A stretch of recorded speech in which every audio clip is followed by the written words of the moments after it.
Hello everyone, I'm Lloyd Barwick and this is Gin Opinion. And we're here today in lovely Brixham with Katrina, who is one of the distillers of Tattered Sales and Red Sales Brixham Gin. So we're here in the distillery, which is an old sail loft, am I right, Katrina? That's right, yeah. Yeah, and it's absolutely fantastic and we'll show you some pictures of it in a while. So firstly, thank you for having us, Katrina, here. It's a pleasure. And it's lovely to come and have a look around your lovely distillery and be stood next to this fantastic contraption that we'll talk about in a moment. But firstly, gin. Yes. How did you get here? Well, we're often asked this, Liz and I, my partner. It started as, wouldn't it be great if we could work with gin? And then wouldn't it be great if we could have our own gin?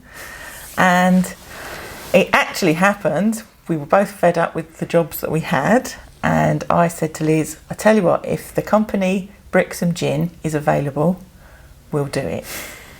And it was. So we did. Great. Fantastic. So literally it was hanging on the name, was it? Yeah. Really? Yeah. We thought Brixham Gin, Yeah. that's got to be a goer, Yeah. Brixham Gin. Fantastic. And then we decided to learn about gin. Right. So that took us probably a year to sort of read books, do courses, find out about the still, and find the premises, because we wanted to be in Brixham. We didn't want to call ourselves Brixham Gin and be in Paynton or you know, and that does happen. Yeah. Well, you couldn't be more in Brixham, No, because you look out the no. window at the harbour, literally, don't you? It's a Yeah. fantastic spot. But commercial property in Brixham is quite hard to come by. So yeah, it took a long time to find somewhere that was suitable. Yeah. And that was how we started, really. Fantastic. Just And your buying the name. Great. And your first distillation run occurred? But the still was installed in June last year, and our first gin ready for sale was in September. Fantastic. And it's a fantastic still, and you've just told us that she's called Gin Genie, She is. which is very She is. appropriate. I think the name came because it was a Genio still, and for that reason the song Gin, Yeah. Gin Genie kept going through my head. Yeah. And then I thought, well, that's what she is. She sits in the corner and she magically makes us gin.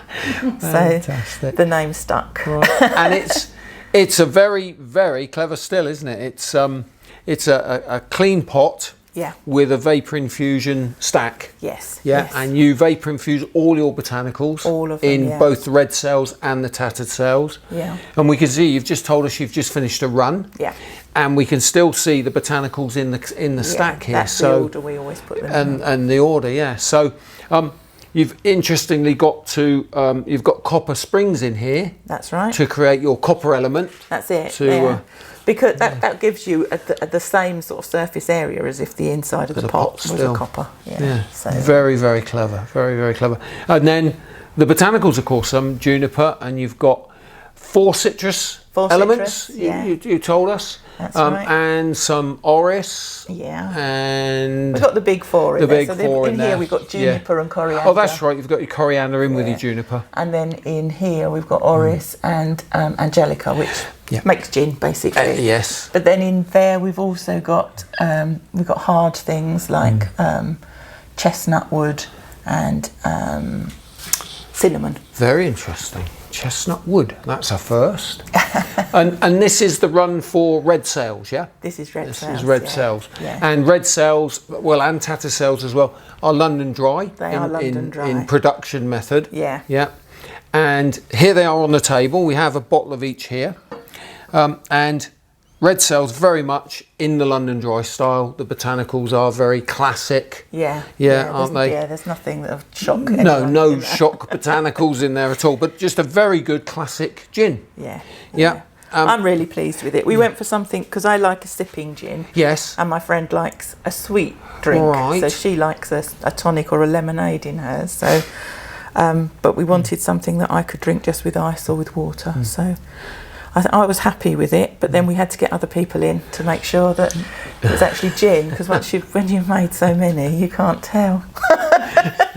you forget what it what it smells So like. you had the tasting crowd into... we did. We got about 100 people. We put it on Facebook and said, we've made a gin, we think it's right, can you come and have a try? And we got 100 people through the door. That's a great which was, idea. just from Facebook, is pretty good. And this was the menu that they all won the liked day. it. They all liked it, yeah. Fantastic. So it was super. Yeah, and then you went on to create Tattered Sails. Yes, we worked with a brewery called Wild Weather. They're from Reading. But the head brewer actually went to school in Brixham, so that's the connection. So as soon as I got a still, he wanted to come and have a play with it. So we made tattered sails with them, and then we went there and made an IPA inspired by gin. Yes. Up there, and they called that Infinite Genies. Fantastic. A nod to our still, oh, what a great little mix and match. Yeah, so that was a very nice IPA. Yeah. And you just told us that your Tattered Sails has bergamot as one of the... is it bergamot or pomelo? It's bergamot lemon. Bergamot lemon, and pomelo. And pomelo. And citrus smelling hops, which are these. Citrus smelling hops. Is this a particular variety? Yeah, they're Citra hops. Citra. Oh, they are too, aren't they? Yes. Oh, my goodness. Yeah, a bit powerful, yes. but because they were such a powerful smell, we decided that we'd double the juniper in the Tattered, and that sort of balances it. It did work. Yeah, fantastic. It did work. And the other thing you've just told us is that you only have 8 bottles of Tattered Sails left. We do. Is that right? We do, because it is a seasonal one. We didn't realise at the time, but bergamots and pomelo are actually a seasonal fruit, so we've got 8 bottles left. You're waiting for the next harvest. We are. November we will be in production again. Oh, right. Well, you've got to make 8 bottles last quite a long time. Then we might take a few back knowing that now, because we've got to keep them on the shelf. We've got them in the shop. They're great. Classic gins, red cells, classic taste. Yeah. And Tattered Sails with that little extra element. Citrusy, a little bit smoky, a little bit, yeah. So, really nice gins. And where next for Brixham? Are you planning more gins, or will this do you for the while now? I think these two for a little while. We're doing I've just put on a load of or a run of slow gin. But that's kind of an experiment, really. So it's only going to be 90 bottles just to see how it works. It's slow out. season, isn't it? So it'd be rude not to. But we'll have to send that away for testing, because obviously you can't test a liqueur, a coloured drink, with our equipment. So that'll have to go to the lab, which will slow it down. I'm hoping to get it out for Christmas, really? but interesting though. Yeah, interesting. Yeah. So we've just done our slow picking at home. So has it been a good season here in Brixham for slow? No, really. But fortunately, I had someone that had an organic farm that would let me have £10 or 4.5 kilos. Is that? Because slows are never a.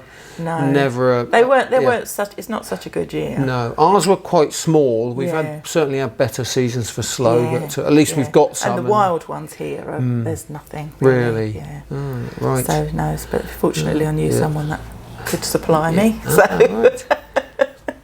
Right. So there we go. Red Sails Gin, Tattered Sails Gin, from the wonderful Brixham. Thank you. From your lovely distillery, and we are surrounded here by bottles and boxes and tubs of beautiful gin. So are these are gins resting? Are they in the tubs? These ones over here are resting. Right. These are waiting to be either rectified. That the heads and tails have got to go through again. Yeah. That's my mixing pot. That's the other thing. When gin comes off, it lays in layers. You wouldn't expect it. You can't test it until you've put it into an open top and given it a good mix. Right. Because otherwise the layers... How long do you rest before you bottle then? It tends to be about a week. Right. Okay. Just to make sure that it's... And then you cut it back with, you say, French spring water. French spring water at the moment. To 42. 42 yours are, aren't they? Yeah. Which is perfect for... A good gin. It's enough. Yeah, well, then you put ice in it, and it's more or less drinkable. And you still keep a decent spirit in there. Yeah. So that's fantastic. Right. Thank you for your time today. Thank you for coming. Thank you for showing around the distillery. Thank you for showing genie to us, so I know it's very clever because one thing I didn't mention is you say it automatically cuts the heads and tails for you. It does, yeah. It's got so heads and it's tails. got a brain. It's got a very clever brain. You've got brains down here. Yeah, yeah. But that is clever. That's takes a lot of the worry out, especially the heads. And yes. buying in alcohol, there's probably not much to worry about with the methanol, but you still have to take got to be careful. The first 100 mils, you don't want to send anyone blind, do you? So it's been great. Thank you for having us. Thank you for coming. And we'll come and visit again very shortly. Thanks, Katrina. Thank you. Thank you. Okay. You happy?